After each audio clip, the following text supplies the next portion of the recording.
Vida de bicho, gente. Toda quinta-feira a gente traz temas importantes aqui para a gente falar do nosso cachorrinho, dos nossos pets, dos nossos animaizinhos, não é? E agora, gente, a combinação do calor e da umidade, que são típicos do verão, é um prato cheio para o aparecimento de pernilongos e também de algumas viroses. E os pets também podem ser vítimas dessas situações. Por isso, a gente trouxe aqui para o nosso quadro de hoje, para conversar um pouquinho mais com a gente, ao vivo, sobre esse assunto. Eu estou recebendo a médica veterinária Suzana Rodrigues Severino. Tudo bem, doutora?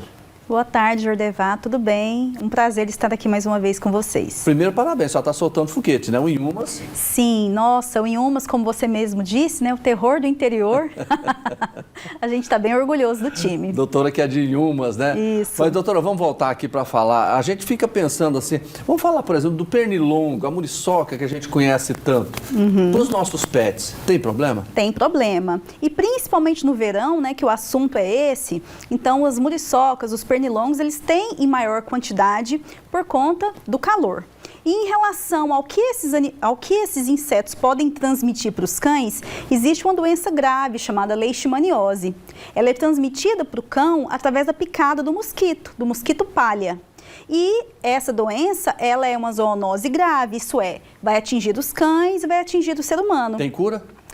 Tem controle. Então, nós precisamos compreender o seguinte: quando nós vamos passear para a praia ou para uma região de mata, em que provavelmente a gente vai ter mais a presença de pernilongos, por exemplo, a gente precisa trabalhar com prevenção. A gente precisa trabalhar com coleiras que vão repelir esse mosquito, usar repelentes também no ser humano, assim como as coleiras, sempre com tempo prévio de colocação. A gente não deve colocar assim, ao menos 15 dias antes da viagem, para evitar com que os pernilongos acabem, né, picando e transmitindo doenças graves. Em regiões de praia, existe o verme do coração, que é a dirofilariose. Então, para quem vai viajar para a praia, por exemplo, com o pet, além de riscos de intoxicação alimentar, além de riscos de insolação, além de riscos de desidratações e diarreias graves, né? Por exemplo, na praia, ainda existe esse risco, que é o verme do coração. Agora, doutor, às vezes as pessoas têm quintal com grama, quintal grande, ou às vezes levam o cachorrinho, por exemplo, para uma chácara, para uma fazenda. Carrapato. É problemático? É problemático. Existem doenças também bem graves em relação aos animais, em regiões mais afastadas, que são a febre maculosa ou a doença de Lyme. Por que são preocupantes? Porque também são zoonoses. Pessoas se infectam, a gente viu já reportagens de pessoas que vão, por exemplo, para festas eletrônicas em lugares mais espaçados, com mata. As pessoas se infectam com esse tipo de doença, desses carrapatos que vêm de animais silvestres, né? E os cães também podem ser contaminados com essas doenças pela picada do carrapato. E então, o carrapato, essa doença pode matar? Sim, pode matar. Pode causar sintomas graves, né? Tanto para o ser humano quanto para os animais, de doenças infecciosas. Como é que se protege? Também com produtos repelentes de carrapato, sendo colocado no mínimo 15 dias antes da viagem.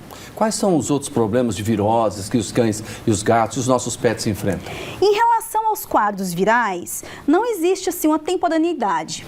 Os animais eles podem adquirir viroses em qualquer período do ano. Existem vacinas que protegem contra as principais viroses, né? Então, antes de sair para viajar, é importante que esse calendário vacinal, Jordavá, ele esteja completo. Porque senão o animal ele vai estar suscetível, né, a entrar em contato com o vírus sem ter proteção, sem ter essa proteção imunológica que ele deveria adquirir antes de entrar em contato com esse vírus. Agora, doutora, quais são os cuidados que a gente tem que ter, por exemplo, com a água do animal? Isso, muito importante. No período do verão, é muito mais fácil o paciente canino ou o gatinho se desidratar. Então, a gente tem que ofertar mais água, uma água fresca, uma água limpa, que deve ser trocada mais vezes ao dia. A gente também pode oferecer água de coco, picolés, né, específicos para cachorros, feitos de carne, caldos de carne. Né, existem receitas confiáveis, né, que principalmente os profissionais que trabalham com nutrição veterinária podem passar. Tudo isso vai garantir que o paciente não se desidrate nessa época do ano. Doutora Suzana, obrigado. Por mais nada. uma vez, boa tarde. Boa tarde. Um prazer estar com vocês. Parabéns pelo Inhumas. Obrigada.